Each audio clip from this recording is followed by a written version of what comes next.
fui convocada para hablarles un poco sobre los efectos del mejoramiento genético sobre el cultivo de maíz desde una perspectiva ecofisiológica. Y lo que voy a proponer en esta presentación es hacer un poquitito de retrospectiva y de prospectiva, si es que queda lugar para la prospectiva.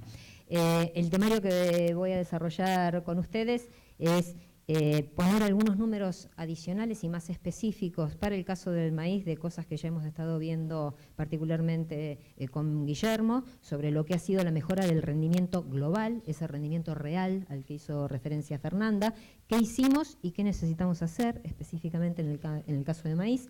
Vamos a ir rápidamente sobre cómo interpretamos ecofisiológicamente la generación de ese rendimiento. Vamos a analizar los efectos del mejoramiento genético del cultivo de maíz sobre estos determinantes fisiológicos, hasta aquí bastante retrospectiva, y vamos a hablar rápidamente de algunos desafíos futuros que ya han sido expuestos también en las presentaciones anteriores.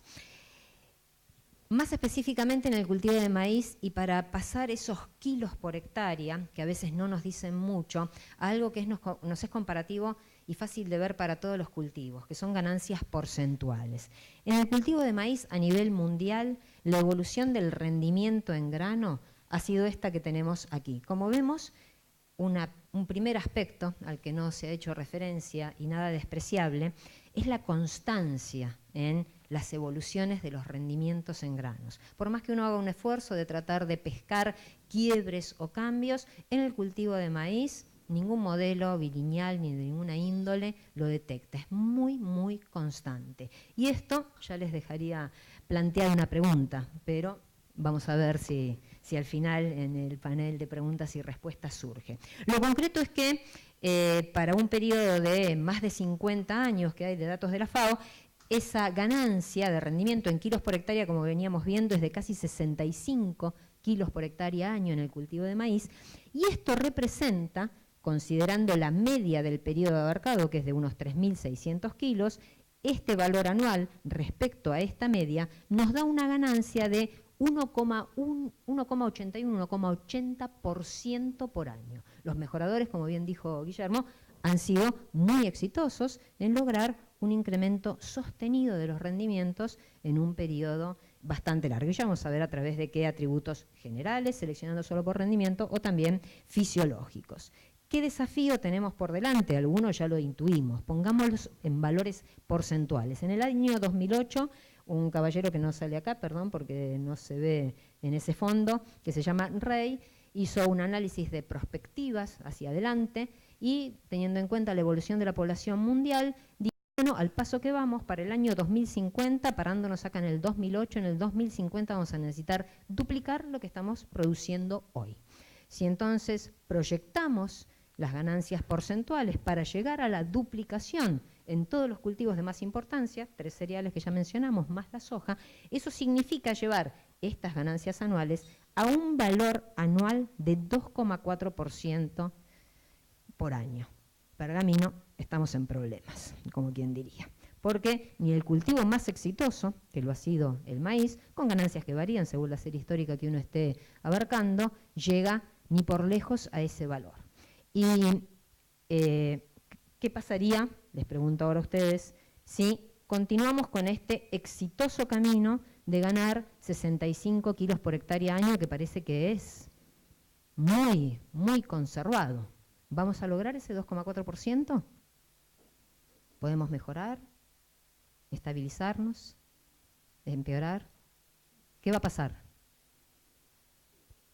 ¿Alguno? ¿Podemos mejorar a ese ritmo? Piensen que ahí está haber pasado de híbridos dobles a híbridos simples y toda la mejora biotecnológica. Y no lo registró, mantuvo esa tendencia. ¿Podemos mejorar? ¿Alguno? Contésteme, un optimista. Bueno, si es así, a ese ritmo, no. ¿Por qué? Porque cada vez lo vamos a estar dividiendo por una media más grande. Consecuencia, la ganancia porcentual va a ser cada vez menor. Pergamino, tenemos un problema más grave todavía. Bueno, pero después de esta perspectiva poco alentadora, para todos, porque todos estamos en este barco, veamos qué es lo que hemos ido haciendo. Pero me parecía muy importante poner en perspectiva lo que era una ganancia porcentual. Lo que vamos a necesitar, lo que estamos haciendo muy bien, porque yo no quisiera estar en los zapatos de los mejoradores para conseguir sostener, con todas las cosas que ya comentó Guillermo, ese nivel de ganancia de rendimiento en kilos, y cómo eso con el tiempo se va diluyendo. Lejos está de mejorar porcentualmente. ¿Qué hemos hecho acá en Argentina? Que hemos hecho muy bien los deberes. Guillermo nos mostró esta figura para todo el país y que tiene un ajuste, que ahora vamos a repetir, de X kilos por hectárea año. La realidad es que vemos algunos quiebres en el rendimiento local, ¿sí? El primer quiebre se dio hacia los 90, ahí empezamos a hacer las cosas mucho mejor, principalmente adopción de híbridos de 3 líneas primeros e híbridos simples después, es decir, explotamos mucho más la heterosis en el cultivo de maíz y eso se notó. Y fíjense lo que ha pasado en los últimos años. Entramos en un pequeño plató. Los niveles de ganancia de cada etapa han sido variables. De manera integrada, llevamos para todo el periodo, como nos mostraba Guillermo, un ritmo de ganancia de 117 kilos por hectárea año, que para un promedio de toda la serie, desde el año 1970, cosecha 1970 es esto, nos da una ganancia de 2,58% anual para ese periodo. O sea que nosotros podemos decir, toco, pido mancha, no juego más, yo llegué al 2,4%. La Argentina lo hizo, ¿sí? Es cierto que en nuestros... Miren el esfuerzo, pasamos de unos 2.000 kilos al comienzo de la serie por hectárea año a prácticamente unos 8.000 kilos en la actualidad, de rendimiento global, ¿sí? Con todas las cosas que ocurren normalmente a campo. ¿Qué pasó localmente? Como decía Fernanda, localmente aquí estamos ubicados en la Pampa ondulada. Y hace relativamente poco nos tomamos el trabajo de tomar los datos de la Secretaría de Agricultura, los mismos que alimentan la FAO, y miramos para la región en donde estamos ubicados, que es esta zona A, lo que se llama Pampa ondulada, hacia el oeste, lo que se llama la Pampa interior, cómo había sido la tendencia. Para la gran mayoría de los partidos, no están todos, ahora van a ver por qué, para la gran mayoría de los partidos es algo bastante parecido a lo que mostraba el país. Primero, en realidad, una ganancia casi nula hasta el año 87 y a partir de ahí una ganancia realmente espectacular, a razón de, sin diferencia significativa entre los modelos bilineales de cada partido, uno podría decir que todos estuvieron creciendo a más o menos unos 186 kilos por hectárea año, lo cual representa para esta zona privilegiada del mundo, no solo de este país, un 3,36% por año de ganancia, ¿sí?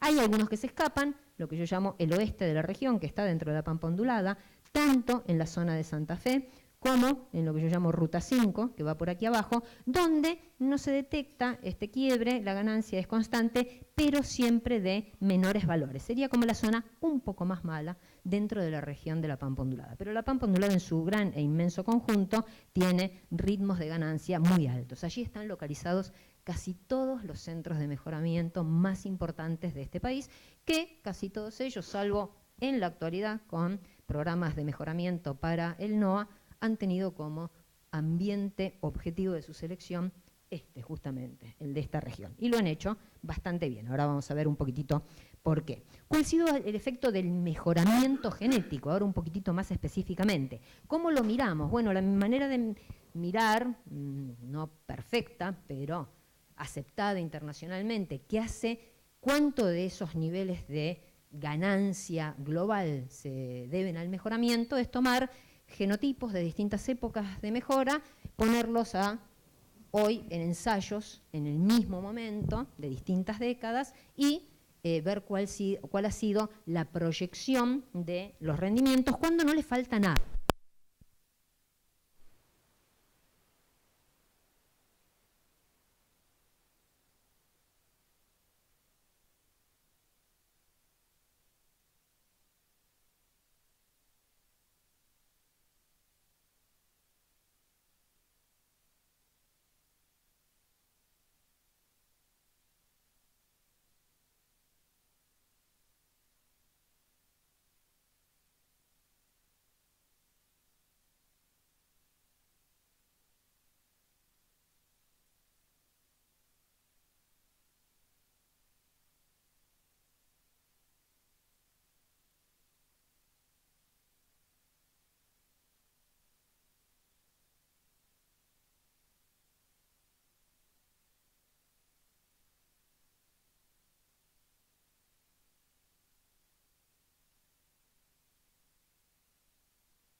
tener niveles óptimos será el lugar donde encontremos los mayores rendimientos en grano. Normalmente se logra esto haciendo ensayos con densidades y no es raro que una de las cosas que ha hecho el mejoramiento es arrastrar cada vez más una tolerancia a aumentar el número de plantas sin que ocurran estas caídas en la medida en que ponemos demasiadas o muy pocas. Una vez que esto ha ocurrido, otra de las cosas que hablaban recién, que no existe una compensación de más granos por granos de menos peso. Habrá quedado establecido en el momento de floración una relación entre la fuente del cultivo y el número de granos fijados que nos permitirá tener un peso individual del grano más o menos estable. Así que, descrito así rápidamente, la fisiología del cultivo, volvamos a nuestros ensayos de híbridos de distinta época a ver qué arrastramos cuando éramos tan exitosos mejorando por rendimiento. Arrastramos mejoras en la producción de biomasa y en el índice de cosecha. Se produce más biomasa en los híbridos actuales y se particiona más biomasa en el cultivo de maíz, no es igual en todos, y este índice de cosecha, esta mejora ocurre acá en los híbridos de Argentina, en Estados Unidos el índice de cosecha ya está bastante estabilizado, y es de más o menos medio punto porcentual por año de ganancia para la serie de híbridos que les decía abarca desde el 65 hasta el 2012. La mayor parte, copia casi idéntica de la ganancia de rendimiento, la da la mejora en el número de granos. Y, por fortuna, y ahora vamos a ver por qué, hemos sido exitosos en aumentar el número de granos sin modificar con ninguna tendencia visible el peso individual de los mismos. ¿Por qué se logró esto? ¿De dónde viene la biomasa? Casi nada de la etapa prefloración. Durante la etapa prefloración, no importa si el híbrido es muy viejo o muy nuevo, la cantidad puesto a la densidad óptima para cada uno de ellos, la cantidad de radiación que intercepta es muy estable y la biomasa que produce también muy estable. Todo el juego, la ganancia ha estado de floración en adelante, principalmente en sostener tasas de crecimiento y cultivos verdes que permitan llenar esos granos sin sacrificar peso, habiendo más granos, como ya vimos. Entonces, resumidamente hasta aquí, los genotipos modernos de alto rendimiento que fijan más número de granos tienen más tasa de ganancia de biomasa durante el periodo de llenado de los granos, por menos en esencia y más eficiencia en el uso de la radiación. Muy importante, la importancia del crecimiento y la duración del área foliar posfloración, porque aumentos en el número de granos que no sean acompañados por aumentos de biomasa para mantener el peso individual no se van a traducir en mejoras de rendimiento.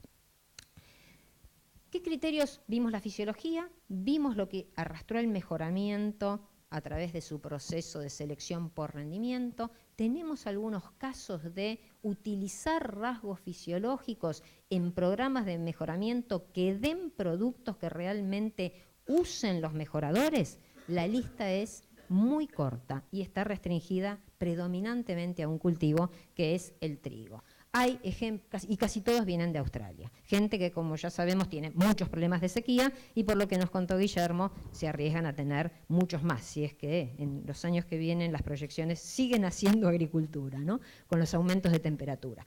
Pero los australianos han sido exitosos en hacer selección de genotipos, considerando, como mostraba recién Fernanda, respuestas al fotoperíodo y la vernalización, para hacer adaptación a cultivos con doble propósito. También han introducido, a través de ancestros un poquitito viejos, selección por vasos cinemáticos más finitos para hacer un uso lento de un presupuesto de agua muy acotado, por supuesto con sacrificios de la producción de biomasa, pero el recurso limitante era el agua y había que administrarla. Algo de lo que no hablamos, pero es un elemento muy interesante, todavía un poco costoso, pero muy promisorio para las carbono 3, porque sintetiza a lo largo de todo el ciclo cómo fue el aprovechamiento de agua de un cultivo, que es seleccionar por discriminación isotópica. Si quieren lo dejamos para las preguntas. Por temperatura y conductancia foliar, porque estomas que se cierran es temperatura que aumenta, no solamente no se fija carbono, y consecuentemente eso puede ser beneficioso o no, dependiendo el ambiente objetivo de selección. Ajuste osmótico, mantener el estatus hídrico bien, aun cuando el potencial agua, medido como tal nada más, parece disminuir. Algo común a muchas especies, y ya lo vimos para maíz su importancia, permanencia del área foliar. Por suerte para Stay Green hay genes mayores, pero los hay solo visuales y los hay funcionales, hay que buscar esos. Y fíjense, un caso de soja, haber seleccionado por buena fijación simbiótica cuando hay estrés hídrico, esto es un ejemplo para Estados Unidos creo, y reducción del intervalo entre la antesis y la floración femenina en maíz, porque sabemos que esa tendencia a producir individuos estériles cuando las cosas marchan mal es porque lamentablemente no cosechamos polen y cosechamos una espiga que está dominada en la estructura de la planta. Pero la lista, como les decía, es bien corta. ¿Cuál es la razón de esto? Y es parte de los desafíos futuros, y ya algo lo conversamos. Cuesta mucho para programas de mejoramiento que trabajan con muchas miles de parcelas, medir todo eso que les mostraba en un diagrama de flujo.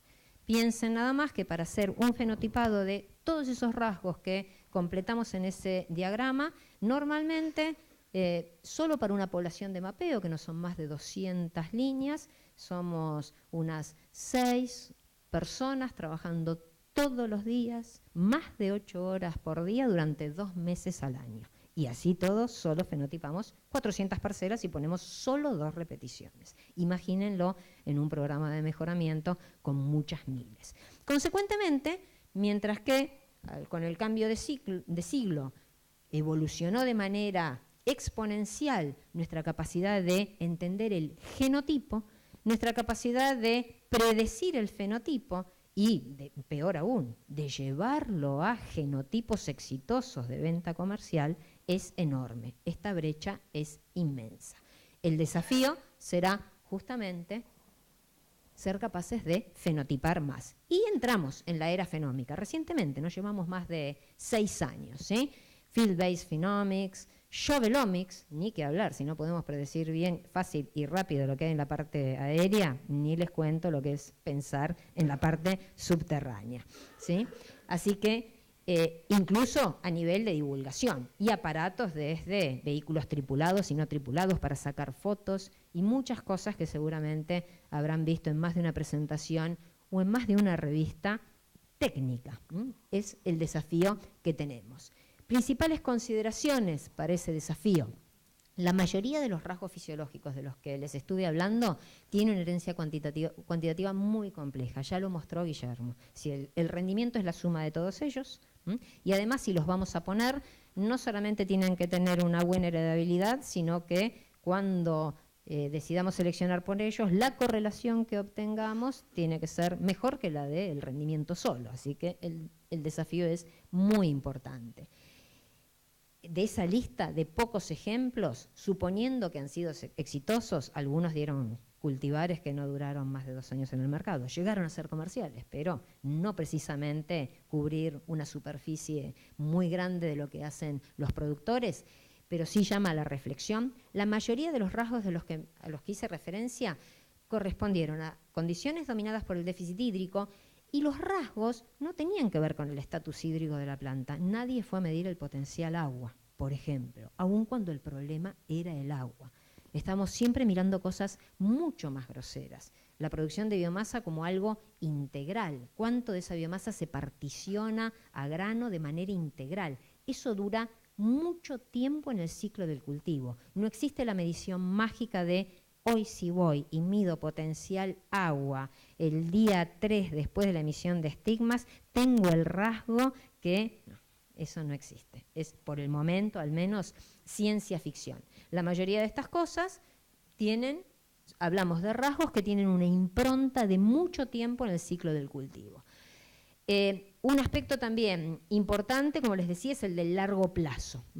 Con lo cual vamos a pasar a través de muchas etapas del ciclo, que vamos a tener que estar haciendo seguimientos para saber cómo evoluciona ese rasgo determinante de la biomasa o de su partición hacia los granos. Y por último, y consecuentemente, el fenotipado orientado a estos estudios moleculares no debe perder de vista estos rasgos de crecimiento, porque no debemos perder de vista que cosechamos biomasa. Si no podemos describir bien la producción de biomasa y particularmente bien la producción de biomasa en ciertas etapas, será preferible que sigamos con una aproximación de caja negra que, como decía bien Guillermo, Por ejemplo, hoy se usa en maíz, una empresa como Syngenta tiene en su inmensa red de ensayos en Estados Unidos 7 marcadores de moleculares que sabe que tiene que llevarse bajo el brazo cada vez que decide que un cultivar, que una línea quede para producir híbridos, por lo menos 6. Problema con eso, el principio de estas presentaciones, el cambio climático. Está bien para la condición que hoy tenemos, pero si queremos anticiparnos, ser prospectivos y tener algo bajo la manga antes de que los problemas ocurran, tenemos que pensar en escenarios para los cuales hoy no estamos haciendo selección. Los modelos de simulación, como algunas tablas que mostró Guillermo, nos ayudan a decir qué es lo que va a poder pasar y a jugar con rasgos y su impronta en el rendimiento final. Algunos van a ser favorables y otros que imaginábamos favorables no lo van a ser. Pero entonces sí necesitamos saber ese marcador qué hace. Porque si no sé si es el rasgo, el modelo me dice una cosa, quiero este rasgo, pero ¿qué tengo que llevarme de esa caja negra de 7 para mi escenario futuro? Bueno, y de mi parte creo que cumplí con los 20 minutos.